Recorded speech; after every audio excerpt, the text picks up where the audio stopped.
All right, CBN White House correspondent Abigail Robertson. Thank you so much, Abigail. Well, Simone Ledeen is the former Deputy Assistant Secretary of Defense for Mideast Policy, and she joins us now for more. Welcome to you, Simone. So at the heart of this, as Abigail just reported, there are still people being held hostage who have yet to come home. Are conditions, Simone, for their return more dire now with reports of counterstrikes and with Qatar considering whether to continue its role as leading in these negotiations?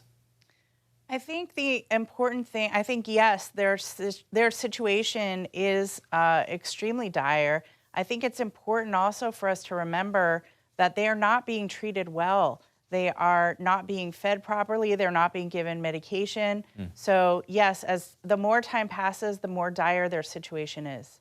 Do you believe the cooperation we saw between Israel and Arab nations leading up to and during Iran's attack signifies perhaps a new phase in Middle East geopolitics? I think that a lot of the conversations that have been held in private are now coming out into the public sphere, as we saw the other night. But I think it's clear, and rightfully so, Gulf partners now have publicly asked the United States for a security partnership such as the United States has with Israel, because they have put themselves at risk by publicly coming out sort of on the side of the U.S. and Israel. So, Simone, the Biden administration is targeting Iran's drone program as well as auto and steel with new sanctions. Meanwhile, Tehran is threatening to review its nuclear doctrine, as Abigail just reported, as Israel mulls a counterstrike. Where do you see all of this heading? Well, I think first and foremost, the Biden administration could actually have maintained the sanctions that were in place in January 2021.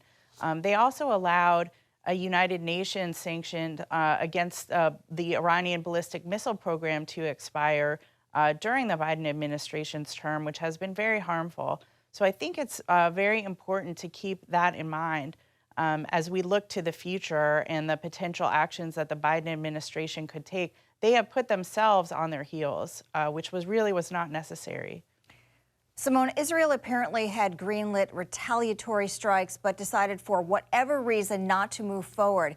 And now it's reporting suggests it may not hit back until after Passover. So why telegraph a timeline for a counterstrike?